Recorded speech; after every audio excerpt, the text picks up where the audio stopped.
go In the Huddle on the Woodward Radio Network. In the Huddle is driven by Mills Fleet Farm. From Tanner Sports Grill in Kimberly, here is Justin Hall and Packers defensive back Davon House. And good evening from Tanner Sports Grill here in Kimberly. We are in the Huddle once again on the Woodward Radio Network. In the Huddle brought to you by Mills Fleet Farm with Davon House. I'm Justin Hull on this Victory Monday. Some nice words to hear again, Davon, after a tough few weeks, wasn't it? Yeah. Winning's always better than losing. I'll tell you that now. Well, playoffs, records, all that aside, we'll get into that a little bit later on. But, I mean, what does the win mean for you guys? I mean, confidence-wise, momentum-wise, I mean, is there anything that, you know, maybe a rejuvenation, that sort of thing? Yeah. It's all good. All the above, really, from what you said. Confidence-wise, show that we can win without Aaron. We just got to play together all four phases, offense, defense, especially in coaching. Defense played well, offense played great, and we dominated on special teams. When we do that every weekend, week out, I don't see why we can't win. Without Aaron. A shutout for you guys in the second half defensively, forced a couple of turnovers there. I mean, that's got to feel good that, you know, being able to go out there and get the job done, do what you guys have been trying to do here over the last few weeks. Yeah, we came in the second half and made the right adjustments and applied it in the second half, and it all worked out well. Well, Davon, I want to talk about that play before halftime. The Sean Weatherspoon, the linebacker for Missouri, ball's kicked into the air, right into his hands. He runs the pick six. You know, it was 14-10 before that. That kind of a fluke kind of play. 21-10 going into the halftime locker room, and some boos coming from the Lambeau fans. You want to start with the play or with the boos, Davon? I want to start off with the boos. I would never ever expect the Packer fans to boo us. I mean, I'm not the only one that's kind of surprised that they booed us. But I'm pretty sure the true fans let them know, you should be booing us or whatnot. But at the end of the day, it's kind of funny how they were all cheering for us coming off the field. So it's all good. I guess it's part of the game. Yeah, there's you see that sometimes. You know, the boos come out in the wrong time. You know, it's like a baseball player gets booed every time he comes to the plate, and then all of a sudden he hits the home run, and you know, it's the cheer. It's quickly how fans will be right back on your side, right? Yeah. But I mean, at the end of the day, winning takes care of everything. So if you win in, they love you. That play, though, at the end of the half, when you have a play like that ends the half, and, you know, obviously, you know, the surprise from the boos, what was the mood like at halftime? I mean, what was the feeling in there, considering, I mean, you guys have gone through, you know, it was the 5-game winless streak, and here you were with a little bit of some luck on the side of the Falcons and found yourself down a couple scores. Yeah, I mean, initially, as soon as the play happened, it seemed like nothing can bounce our way. Like, we don't get balls like that on defensive side of the ball. It's just kicked to us. But, I mean, going into halftime, we all regrouped and we know we stick together and you know, the people in that locker room is going to win this game, not the people outside of the locker room, regardless of, you know, the fans are booing us or, you know, the ball's not bouncing away. We stick together. We're going to pull this game out, and that's what we did. And you talk about the ball bouncing your guys' way. Mike Neal gets to Matt Ryan. Johnny Jolly picks up the fumble. It's kind of the turning point there. You know, it's kind of that ball bouncing your way and really, you know, put you guys in position to take the lead, and obviously you're able to hang on. Yeah, I mean, great job by Mike Neal coming off the edge and getting to Matt, and just good awareness by old Johnny falling on the ball and you know, doing what Johnny do best, and that's, you know, keeping the defense together and keep fighting. Better dance celebration, Johnny or Morgan? You got to say Jolly. I mean, I guess you can say because Jolly is a big man, you didn't expect that out of him, but I mean, he did it. You know, we talked about him, I think it was last week. I mean, just the boost that he brings to your guys and just the passion that he plays with and just how, you know, contagious that seems to be, and just another example of him helping you guys out there. Yeah, I mean, it's big. I mean, you can tell he loves the game of football, and if you don't love the game of football and playing with him, he's going to make you love it. Jarrett Bush, a couple of nice plays for him, a big fourth down stop defending future Hall of Famer Tony Gonzalez, and then coming up with a big interception. And, you know, guys stepping up. Bush hasn't played a lot this year defensively. He's kind of been sparingly out there, but now getting onto the field and getting those opportunities to make plays, I mean, that's huge for you guy and somebody coming up and taking advantage of the time out there. Yeah, I think if JB wasn't hurt at the beginning of this year, he would have been getting a lot more reps. JB's a good player, excellent special teams guy, but just doesn't get that many chances on defense. So I mean, it was good to see him get in on defense and excel the way he did. How did you guys avoid that ball on the goal line? They show the replay, the punt at the end of the game. They show the replay in slow motion, and both of you are in a full sprint, and then all of a sudden at the last second, it's like you're pulling up your arm, kicking your leg up or whatever. It seemed like it was almost impossible to stay away from that ball, but you guys were able to do it. Yeah. I don't know. I guess you should say just awareness. I noticed that JB didn't touch it. I was expecting him to bounce it back to me. And I knew if I touched it, my momentum would have took me in the end zone, and it would have been a touchback. So somehow I hovered my hand over it, and I picked my leg up over it, and I never touched it, though. And then he picked it up and ran it, I think, a 10 or 12-yard line. Nice return play on his part. Yeah. Good thing he didn't get any further otherwise. But I guess when you're in that situation, when you're trying to down that ball on the one, how do you guys talk to it? I mean, you can't really communicate when you're out there. Does one of you have the job of trying to keep it in? Is it what's on what side of the field, or just kind of react? It's kind of like a react thing. It's both of our jobs to down it. Just that time, it's slippery. It's hard to stop right away. Saw that JB was diving, so we both talked about it after the game, just how hard it was to try to stop on a dime and whatnot. So we both kind of just, slid to it, and momentum just took us a little bit too far. But, I mean, at the end of the day, it was still a great play by us. We didn't touch the ball, and they got the ball on the 9-yard line. So, yeah, and able to hold the stop and pick up the 22-21 victory. Matt Flynn, big bounce back for him. I know the Detroit game, not a lot went right in that. Matt had a rough game, but really, bounced back, and all the offensive players. And we'll talk to James Jones, our guest, about this. But just the confidence that he showed. He just seems like he's not rattled out there. He's just the same every single play. Yeah, and I haven't known Matt for too long, but the years I played with him, he's always been calm and collective, and always just about him doing his job and winning. Well, we'll talk more about Matt. We'll hear from our guest, too, Packers wide receiver James Jones, coming up as we continue on. It's a Victory Monday edition of In the Huddle, live here from Tanner Sports Grill in Kimberly on the Woodward Radio Network.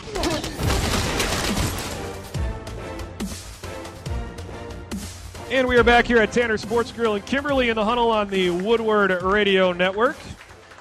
Packer co-host tonight, Davon House. We'll meet our guest in a moment. Want to get to our Compass Land Consultant injury report quick here. Compass Land Consultants, our friends there, they're a full-service real estate consulting business specializing in the sale of vacant land, including hunting property.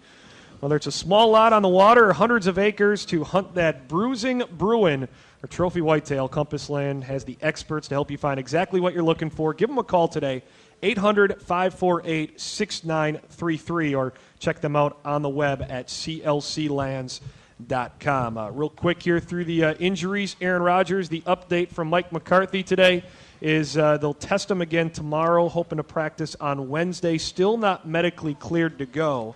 So that's the big hurdle. I think that's the only hurdle that's left. Eddie Lacy injured his ankle in the game yesterday. They'll find out more on Wednesday. Was able to come out and play in the second half. Evan Dietrich Smith, questionable, but able to play. Hurt his ankle in practice last week. And David Bakhtiari was sick last week. How bad was it, Devon? I hope we didn't get – no, David wasn't here last week. We didn't get him sick. No. Okay. I didn't even know David was sick. I know one of our other linemen got sick during the week. But I didn't know David was sick, though. Okay. And Randall Cobb hoping to come back this week as well. This would be the week that he could come off the IR and return. So we'll meet our guest. Devon, you want to do the introduction here?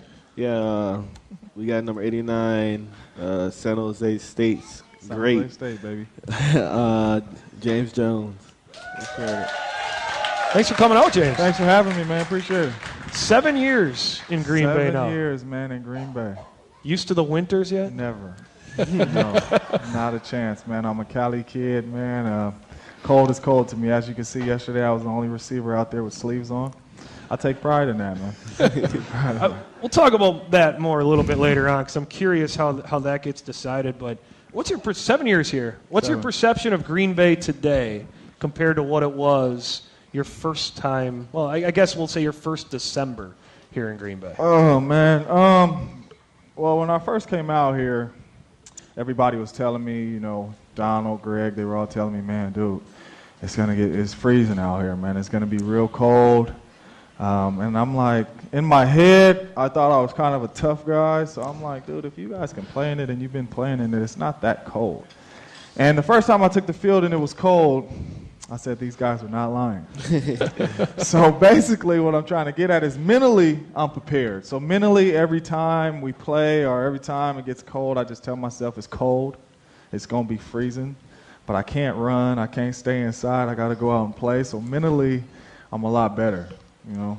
What was the coldest place you played in college? Did you get up to Utah? I played Nevada. We played Okay. Nevada.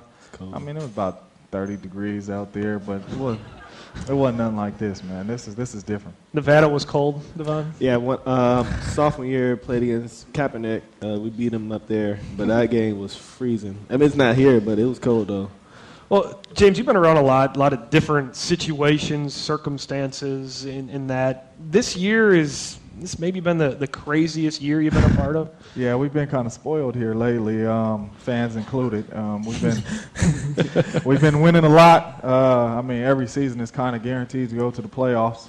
This year, we lost our main man, you know, not just the MVP of our team, but the MVP of the league. Took a bump. It's been a roller coaster, but we just continue to fight. We look up at the division. We were a half game behind, and we got a shot. Yeah, getting some help yesterday, too. Yeah. Hopefully we get some help tonight, but we got some help from Philly yesterday, so we're in good shape. Yeah, Just keep winning, and things will change. Played in a little snow yesterday. It wasn't like what was out there in Philly. No, it definitely wasn't. It definitely wasn't Philly like. It might have been a little warmer in Philly, though. But, no, we're glad we didn't have all that snow, though. How about your year, too? Coming into this year, Greg leaves for Minnesota. Donald, retires. How did that change things for you heading into this year and your role on this team? Well, I mean, last year at the end of the season, it kind of changed. I kind of knew coming into this season what my role would be. You know, Donald was kind of in and out of the game plan. Greg was hurt. So, all the weight really landed on me, Jordy, and Randall's shoulders. So coming into this year, I knew me and Jordy and Randall are going to have to be leaders in that room. The young guys are going to look up to us, and we're going to have to step up and be leaders for the team. So I already knew that coming into this season, so I was prepared for it. Is that a tough word, I guess, on the outside to really see how it works? Because, I mean, the media asks questions about it. Stories come out, all that stuff. I mean, it's just kind of what goes on in the locker room. And I think people on the outside try to predict what's going on. I mean, we got different leaders in our locker room. Some lead by example. Some do a lot of talking. There's different leaders in the locker room. I believe everybody on the team is a leader. You can learn something from everybody on the team. I try to lead by example. A lot of the young guys ask me questions, what I'm thinking on the field, what I'm thinking on certain routes and things like that. So I try to help them, prepare them. They never know when their chance is going to come. You see Miles White, me and Randall got hurt, and he was automatically starting in the game. So you try to help them, prepare them, get them ready, during the week, and so they can be successful when they get out there. Who's the best, Davon, I'll ask you this, best motivational speaker on that team? Is there a guy that he gets up in front of the team and gives the hoorah-rah and everybody's ready to get out there? I'd say it's definitely not Clay, huh? No. Oh, wow. Was he the talker yesterday? Yeah, he talked to the team. But we won though yesterday. We did win. Yeah, we did win. So maybe we need him to talk again. But when he broke it down, I was like, I didn't have too much motivation. Wow. I still was thinking about the cold. I was hoping somebody got my mind off the cold, but he didn't. But. Yeah, but I like TJ. TJ Lane when he speaks. Yeah. TJ Lane, Josh Sinn is not too bad either. Those old linemen, they get up there and they just drop a bunch of F-bombs. And stuff. Get you pumped up. But JJ always has a nice prayer before a game. Every time we go out there, I'm like, damn, one day I'm gonna say prayer. And then, JJ goes, anyone else want it? Yeah. No, I say a prayer before every game, but I always ask, Does anybody else want it? You know, I take it every game. And I look around. First, everybody's like this. I'm like, does anybody want it? And everybody goes. So I'm like, all right, I'll take it. Bow your head. No, but How was that decided? Does coach ask? Does anybody want to speak? Somebody just step up? I mean, does it go by captain or just whoever's got it in the heart that day? Well, we have 3 captains every game, and coach will pick one. He'll tell you probably 2 minutes before you're about to do your speech, hey, you got to talk. So he'll let you know. But it's 3 captains, an offensive captain, special teams, and defense, and he'll pick one, and you just got to be prepared. James Martell Lightning Jones.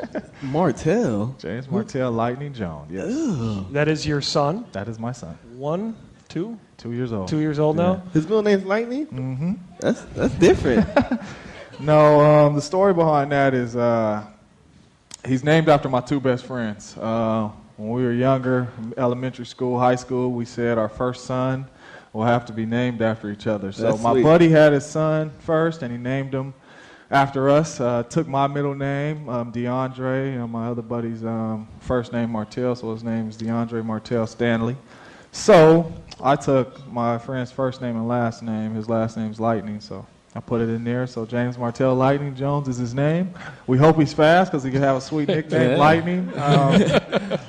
If he's not, if he's like his daddy, it's just going to be JJ. So how have things changed for you over the last couple of years becoming a dad? And I say this because we know Davon next year. I got 2 of them now. You got 2 of them Yes, I have a 3-month-old. They got to update your bio. Yeah, I got a 3-month-old little boy, Jordan DeAndre Jones, at home. He is 3 months, and life has changed for me big time because it's less sleep. So I'm waking up, and I'm starting to drink coffee. It used to be hot chocolate. Now I'm drinking coffee. My little one is 2. He's all over the place. I love it, but yeah, family man. Less sleep, man. Just having fun with the kids. Got any good advice for Davon over there? Keep your wife happy, man. Especially during the pregnancy. Keep your wife happy, man. You know, no troubles. Anything she needs, you do. Taco Bell run at 4 in the morning. You got to get up and go do it, even if you got to be at the stadium at 6. But, yeah, keep her happy. Good advice, right, Davon? Oh, yeah. Well, we got more coming up here. We got our Brew Pub Lots of Matzo Pizza Ask the Player segment. We got some questions on Facebook and Twitter throughout the day. We'll get to some of those. And up next, Love Jones for Kids. We'll talk a little bit about that and what James doing in the community. And Davon's got a big event coming up next week, too. We'll tell you about that. And we'll talk about playing in this wonderful Wisconsin weather. That's coming up in the Huddle here from Tanner's on the Woodward Radio Network. And welcome back to Tanner's in Kimberly in the Huddle on the Woodward Radio Network. Hanging out tonight with Davon House and James Jones. Transportation for our guests brought to you by L&S Classic Limousine. Good to see Lenny back this week. Lenny, where are you at? Getting better from the accident a couple of weeks ago? Up and walking around in his Packer tie? Are you bowling again yet, Lenny? No? Okay. No bowling for a little while, but... James, talk about Love Jones for Kids, your charity. I know since you've come to Green Bay, that's always been one thing that has stood out, just your community involvement in everything you do. And I know you got your organization there with what you're doing. Yeah, Love Jones for Kids has been up for 7 years. Everybody kind of knows my life story growing up homeless. So I donate back to the homeless shelter, Milwaukee Rescue Mission, Freedom House here in Green Bay Community Shelter. The homeless shelter I grew up in California. Everything I do in my foundation is free. Throw football camps here and back home, so everything's free. I do that because when I was growing up, my mom didn't have no money to really pay for me to go to any football camps or anything like that, so I give back. Kids don't have to pay for anything. I give free gifts. And just have a good time. You mentioned the football camp. You've been doing that for 5 years now, right? Yes, 5 years, football camp. You like getting out there? My kids are spoiled, man. Yeah. Like getting out there and coaching? I love it, man. It's big for me just because, you know, a lot of people when they start a foundation, you know, they kind of just dish out money and, you know, say their foundation is supporting, you know, this organization and that organization. And when I started my foundation, I really wanted to get out there beyond the money and be involved in the kids' life. So when they see me running around on the field, they don't just know James 89. They know the person. They know the guy under the helmet. And it means a lot to me to be in those kids' lives. And I know you got a big event coming up next week, right? With you and Tremont coming up on the 18th with 38 Reasons, and you guys getting together for a toy we're drive. getting together. We got a toy drive, so I don't really know where the location is, but you can go to the website. Yeah, you can go to Love Jones for Kids. They'll let you know all the information. But yeah, me and Tremont, we're getting together, having a toy drive, getting out, get a bunch of toys, giving them to these kids that are less fortunate to, get some good Christmas gifts and, hopefully put a smile on their face. And I know you never think about failure. That's your kind of your motto there. I know whenever you do your signature, you have that. Yeah. You have that on there. Just kind of explain that too, where how that derived from you. When I was in college, my receiver coach used to. We got any kids in here? No, we got a lot of little kids. I didn't really like school, so every once in a while in college, I would go to class. The teachers would pass me because I was kind of decent at football, and my coach called one of my classes one day, and he said.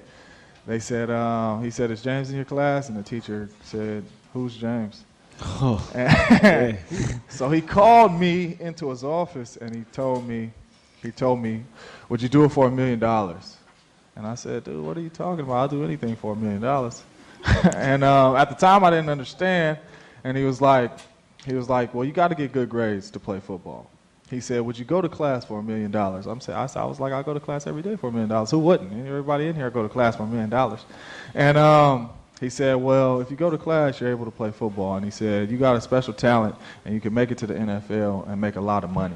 But he said, if you don't go to class, you ain't going to make no money. So he said, in your head, put that on your closet, and every time you wake up, look at that and get your butt up and go to class and come out here and play good football and make it to the NFL. And so I did that. So every time I woke up in the morning, I would write something different on the closet. And I put that NTAF up on the closet just because I had a lot of doubters coming out, really my whole life. Too slow, not smart enough to learn the playbook, all that good stuff. So I put that up on there and never think about failure. And it just keeps me hungry, it keeps me grinding every day, no matter what people say, no matter how I may look. And I just wake up every day, never think about failure, and keep grinding. That's the way to do it. And you mentioned you got a nice contract, and free agency's coming up, so you got another contract coming up, but we might talk about that in a little bit here.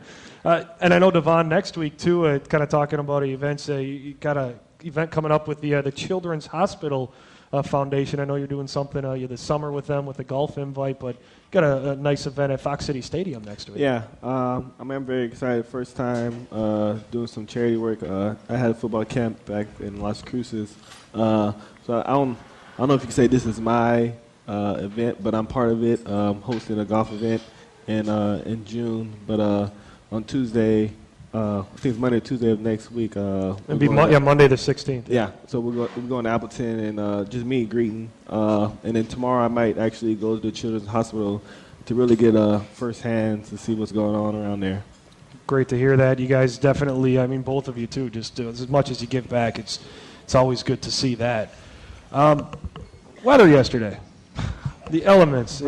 You mentioned you have the sleeves. Yeah. What's the protocol on wearing sleeves and not wearing sleeves on the NFL field? You just didn't care yesterday. You just to me, it's all about being comfortable. I don't want to be a tough guy and go out there and I'm cold, and every time I line up, I'm thinking about the cold. My arms are cold, my feet are cold. So I'm comfortable out there with sleeves on, 1 or 2 or 3 sleeves on. What I had on yesterday, I think I may have had on 3 yesterday. He had a scuba. I had a scuba suit on under my thing. Yep. With a long loose one on over the top. So to me, it's all about being comfortable, man. Some of those guys go out there no sleeves, and if you watch them, they're standing by the heater the whole game. So my thing is I'm gonna go out there with sleeves on, and I'll stand by the heater every once in a while, but I'm gonna be over here watching the game. You guys are gonna be standing by the heater with no sleeves because you're trying to be tough. But I'm comfortable out there, so. Not even the heaters, but the jackets. As soon as they come to the sideline, there's a guy standing with the jacket open. Standing with the jacket, and they're right there, right by the heaters. And You know, no longer tough guys out there, but they look tough though. But and I look like a sissy, but I'll take it. How about you, Davon? You a sleeves guy, no sleeves guy, or a little bit of both. Yeah. If it's cold, if I'm freezing, then I'm gonna wear sleeves. Especially if I'm not playing that much, I'm gonna wear sleeves. But yesterday it was most definitely a sleeve. Had a loose fit like JJ and had a tight fit. Yeah. So I was warm. I was good. Smart. You mentioned that was your worst game since coming to the NFL, right? Oh yeah. Weather-wise? I thought Tennessee was bad last year. That wasn't the worst for me. What do you got for us? Oh man, Chicago. Yeah, down in Chicago, my rookie year, it was trouble out there, man. It was, what was it, like -17 or something like that with the wind blowing. I thought I was gonna die. And that was the same year as the NFC Championship Yeah, with the Giants, which everyone always points to that. I think I remember hearing you say in the past. My Chicago. rookie year, we had both those games. Yeah. Welcome. It's been nice since, right? Straight from California to that. Extreme cold, rain, snow, or extreme heat. What's the worst? Extreme Cold. I could play in the heat all day, man. You drink me some cold water, you play in the heat all day. But that cold, it's not good, man. See, I'd rather just play. See, I would have fun playing in the Philly game than playing if Arizona didn't have a dome. I would hate that. You would want to play Philly than Arizona when it be hot? 8 inches of snow instead of really hot? Yeah, instead of Arizona. So He's if Arizona didn't have a dome, Man. I would hate. I'll playing play in there. that heat any day.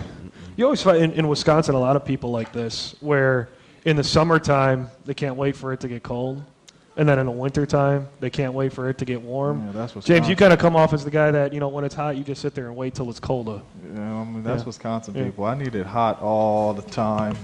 And then cold, I mean, we can have some 30-degree days or something. That's cool. But when you start getting into 10 degrees and 5 degrees and negative, the game should be canceled. Okay.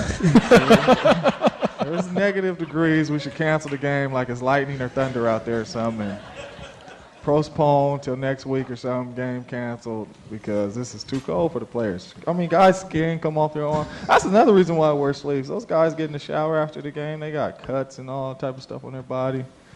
Nah. Enjoy watching the rookies come in and get their first taste of this. I mean, seeing some of those guys, that warm weather guys, and Yeah, I really feel bad for Lacey because he has no choice. I mean, he has no choice because he's a running back, so they make him not wear sleeves. He wanted to put on sleeves so bad yesterday, but they're like, no, sir. So I really feel bad for him because he just has to take it. well, we'll get to our Ask the Player segment coming up. More with James Jones and Davon House. We are in the huddle here on the Woodward Radio Network. And we bring it back here to Tanner Sports Grill and Kimberly in the huddle on the Woodward Radio Network. Davon House and James Jones hanging out tonight here at Tanner's as we bring it to our brew pub, Lots of Matzo Pizza Ask the Player segment. Got some questions on Facebook and Twitter today. Brew pub, Lots of Matzo Pizza. Make sure you go to your local grocer and get a hold of one. Great Christmas presents, stocking stuffer, all that great stuff. Pizza made with your favorite premium meats and veggies, topped with over a half pound of Wisconsin mozzarella cheese. That's the good stuff. You can check them out on Facebook, facebook.com/brewpubpizza. Brewpub, Lots of Matzo Pizza. Experience a truly great pizza. I got some questions here from some of our affiliates around the state. Might be my favorite one. I don't know if we should say this. No, we'll start with this. This one's Steve tweeting in from Fond du Lac, our friends down there at KFIZ. How was the snow cleared off your driveway this morning? My snow was good because I got a guy that comes over there and shovels it early in the morning. I don't get up and shovel anything. If it ain't shoveled when I get up, I just try to drive through it. But no shoveling out there for me. Yeah, my snow's still sitting there. You waiting for it to heat up and melt away, or? Yeah, that would be nice. All right, we'll get to the next question. This one's coming from Barry in Appleton. James, you got a few records your time here in Green Bay. Do you have one that stands out the most to you? Records? What records do I got? Well, you got you and I believe Don Hudson, only players to catch. that has to be my favorite one. I mean, 2 touchdowns in two 3 touchdowns games in a 3 row. consecutive games. Yeah. That's probably the most special one, just because you think back to when Don Hudson played and all the players who've played before me, and 1943 was the last time that was done. That is a long time, especially all the great receivers that has played here. So that's a special record to be part of right there. You played with a lot of great receivers, too, that have a lot of those records. I have. Still am playing with some. All right. Next one from Sherry in Appleton. Davon, enjoy your work on the show. James, you have a show in Green Bay, too. What's your favorite part of doing radio shows, and can you see yourself doing media in the future? No, definitely no media for me in the future. When I'm done, I'm going to be laying on the couch drinking coffee. You guys, I'm probably going to come back for alumni weekend and have a big old gut and stuff. You guys are going to be like, hey, you played offensive line or something. But no media for me in the future. Do enjoy doing the radio though right now. Yeah, how about you, Davon? If I have to do the media, I'll do it. But I don't, like JJ said, hopefully I'm lucky enough to play as long as he does. Probably get fat and golf a lot and relax. You're really on this golf kick. I love golfing. I picked it up. I heard JJ's horrible, but yeah, got that right. No, to be honest with you, I'm okay now. I went to Whistling Straits with Aaron and a bunch of guys, and I came in dead last by a lot.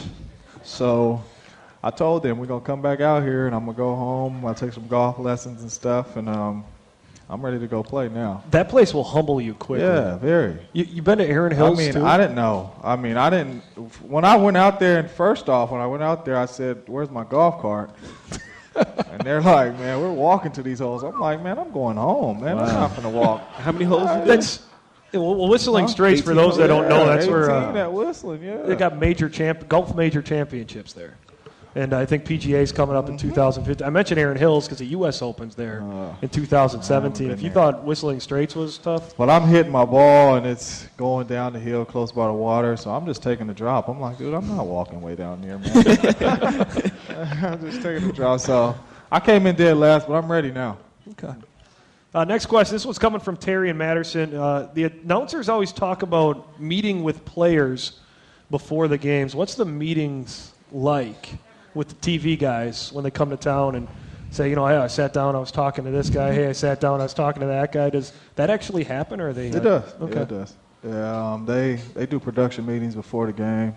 You go in there, talk to them. They ask you a couple questions. Probably, obviously the questions they're going to use for the game. But they ask you a couple questions about your family, about your background and stuff. So they act like they know you when they're talking about you on TV. So. Do you do that, Davon, too? Does that happen with everyone? That happened with me. Okay. Yeah. What does that does that happen Saturday when you guys get into town, or? Yeah, they do it. They do it right when you get to the hotel on Saturday. They pick different players every week. Okay. Unless you're Aaron Rodgers, you go all the time. But they pick different players every week. They do the conference calls too. Yeah. Did you have to do any of those? No, I do no conference calls. Okay. Jordy's the star. Jordy got the conference calls. Okay. Here's our last question. This was coming in from Carl in Wyowega. Did either of you guys do any scoreboard watch? You ever been to Wyowega? No. Okay. Did either of you do any scoreboard watching yesterday during the game? Scoreboard watching? Yeah, like are you peeking up and seeing what's going on in Philly? No. See what's going on in, elsewhere?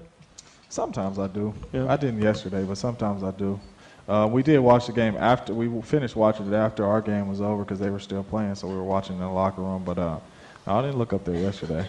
I was more worried about us getting a win. I said I told the players before the game, I know Detroit is going to lose 2 games. The question is are we going to be able to win our game? So I wasn't really worried about them. And, and Jordy kind of made a comment about that after the game, too. He said, it's like, okay, happy about the win, but it's got to be the first of 4, and can't rest on, finally won. It's, okay, got to go out there and win 3 more. Yeah, our backs are against the wall. We all understand that as players, as coaches, and we know that we got to go out to Dallas and get us a win. One game at a time, though. One game at a time. Don't look forward to the next week. Just get this one done. The coaches that were up in the box, just kind of share a story with you. I'm not sure if you'll find it funny or not, but they came out of the elevator, and they saw the Philly score, and they're cheering, just hooting and hollering, okay? Next, downstairs comes Ted. Ted just, his infamous poker face, turns and looks at the TV, poker face, turns away, and just walks. Never changed his reaction. Same stoic look the entire time. That's Ted Thompson, man. You never know what's on his mind, man. I mean, he looks like he's going to blow up the building some days, man. But we'll have more with James and Davon coming up here in the Huddle on the Woodward Radio Network.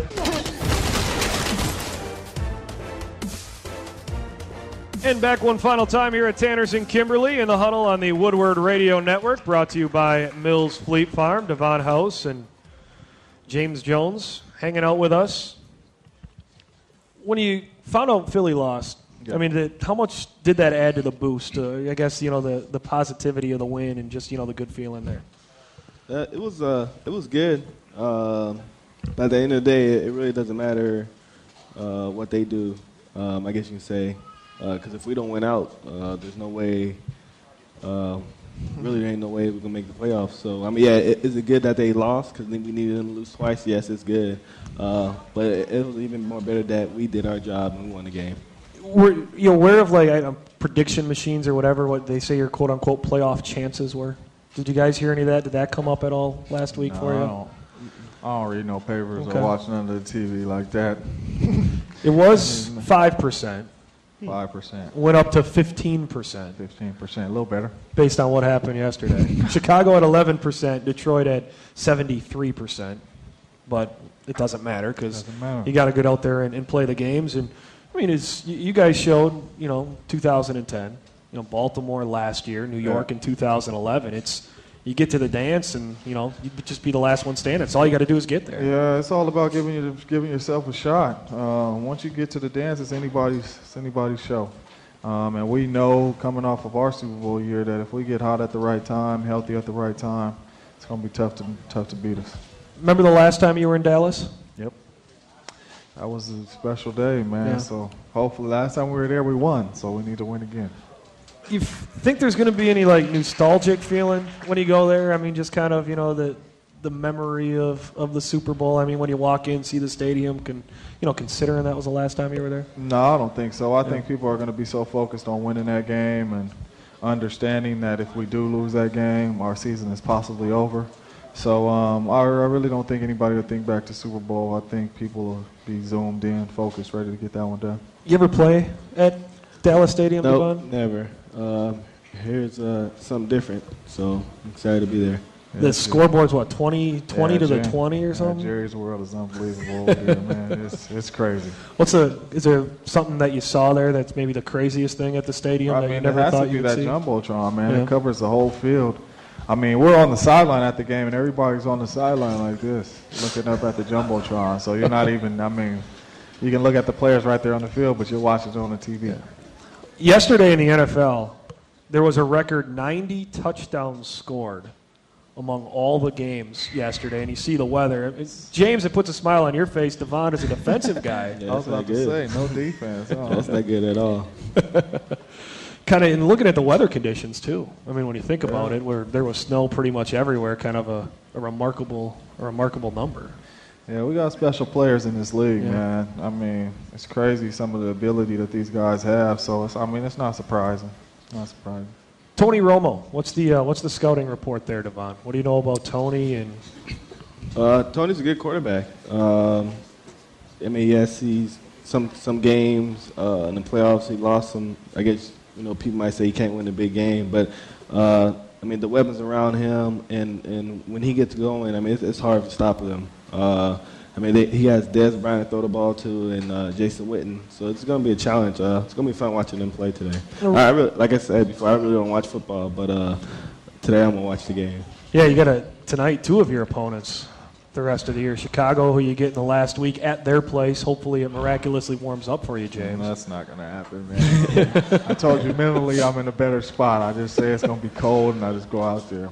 And then, of course, Dallas. As a receiver, how do you watch other quarterbacks? Is it tough to watch other quarterbacks considering you got the best one in the game? Quarters. Oh, quarterbacks. QBs.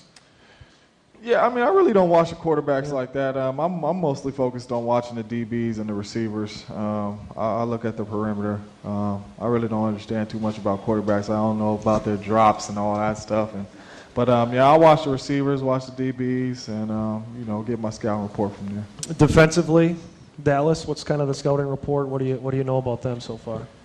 They got a good secondary. Their secondary has improved from last year, especially at the safety play. And then they brought over Brandon Carr, paid him all that money. To me, he's one of the most underrated corners that's in our game. They got Lando Skandrick over there. He plays good slot defender. So, I mean, it'll be a tough challenge. But, I mean, if we're on our game, it's going to be tough to stop our offense. So we just got to go out there and do what we do. Got to ask you, I mentioned before, final year of the contract. Do you think about that at all? I mean, and what did you learn maybe from last time going through To be honest with you, the first time I was a free agent, I thought about it every game. I went out there and I told myself, man, I got to play good. It's my contract year. I thought about it every game, and I ended up going out there stinking it up. So this year, I told my wife that, she told me that if I talk about contract to the media or to any of my teammates, we go 20 push-ups right there on the spot. So you can't tell her I talked about my contract, but no, I don't. I don't think about it. I feel I put myself in a great situation. Everyone knows what I can do. So I'm just going to lay back and relax. I hope it's here.